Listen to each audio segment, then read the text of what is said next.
Hai semuanya, kembali lagi dalam pelajaran Bahasa Indonesia bersama Ibu Graditya. Pada kesempatan kali ini kita akan mempelajari mengenai teks naratif. Yang akan kita pelajari yaitu identifikasi elemen apa saja sih yang terdapat dalam teks naratif itu. Sebelum kita memulai pembelajaran, yakinkan hati dan pikiranmu untuk mengikuti pembelajaran ini ya.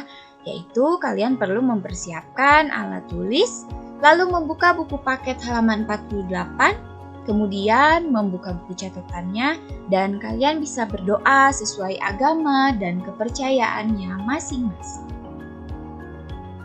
Baiklah, akan kita mulai. Tujuan pembelajaran dari pertemuan kali ini yaitu yang pertama, mengidentifikasi ciri-ciri teks cerita fantasi, dan yang kedua, mengidentifikasi alur dalam teks cerita fantasi. Nah, sebelumnya silakan kalian untuk catat ini di buku catatan ya. Sebelum kita ke teks cerita fantasi, kita berangkat dari teks narasinya terlebih dahulu nih. Teks narasi adalah teks yang menceritakan tentang suatu kejadian atau peristiwa. Nah, ciri-ciri teks narasi yaitu peristiwa dalam teks narasi berupa fiksi atau hasil hayalan atau hasil imajinasi penulisnya. Selanjutnya, berupa rangkaian peristiwa dalam teks narasi disebut sebagai alur cerita yang dilengkapi oleh tokoh, watak, dan latar. Selanjutnya, cerita narasi biasanya memiliki tema dan amanat dalam cerita. Tema itu adalah gagasan ide, sedangkan amanat adalah pesan yang ingin disampaikan. Nah, tadi kan bicara tentang teks naratif, kemudian nanti bicara tentang teks cerita fantasi. Kira-kira hubungannya apa sih? Nah, teks naratif jika diibaratkan sebagai pohon, maka teks naratif adalah pohonnya.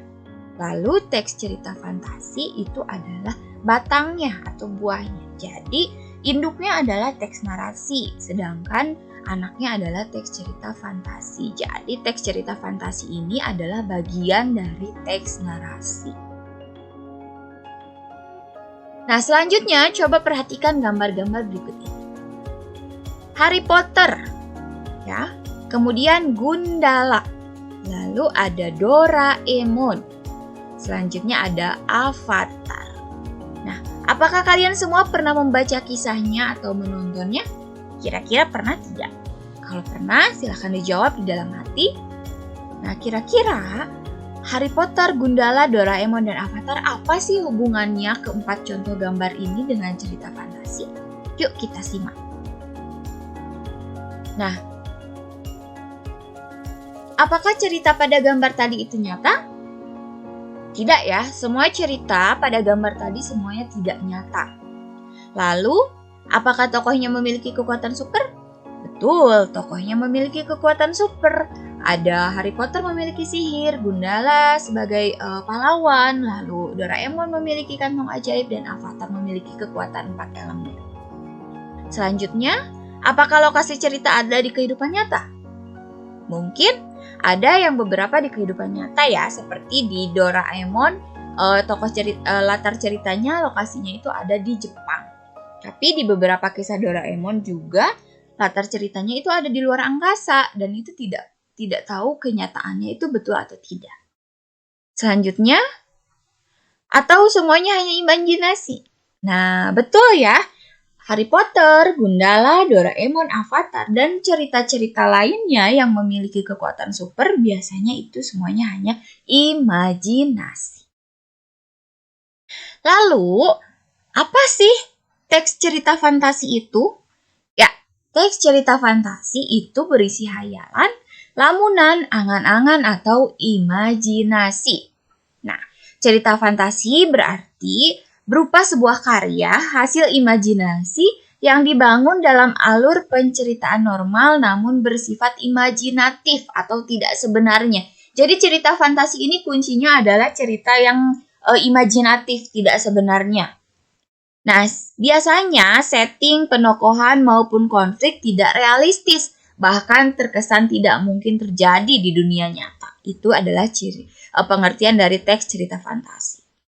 Lalu ciri-cirinya apa saja? Ciri teks cerita fantasi yang pertama Isinya mengungkapkan hal-hal supranatural atau kegaiban atau kemisteriusan, keanehan yang tidak ada di dunia nyata. Yang kedua, cirinya itu ide cerita terbuka terhadap daya hayal penulis, tidak dibatasi oleh realita atau kehidupan nyata. Jadi cerita fantasi ini bebas, sebebas-bebasnya, imajinasinya itu bebas.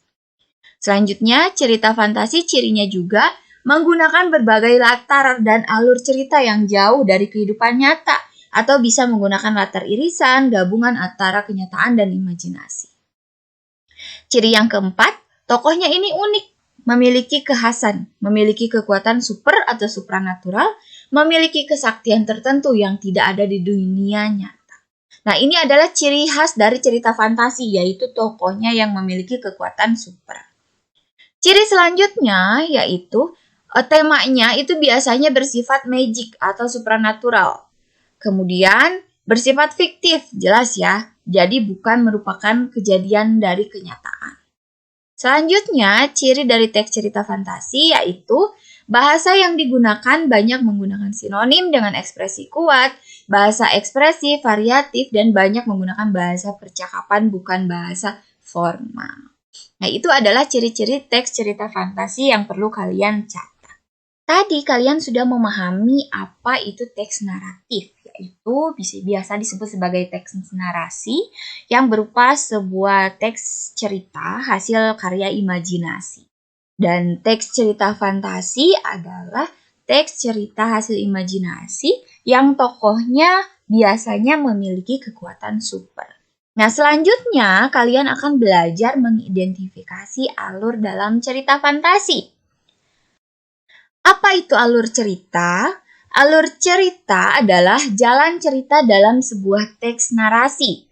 Nah, alur cerita dalam teks fantasi sendiri menggambarkan bagaimana tokoh berusaha untuk mendapatkan keinginannya tersebut.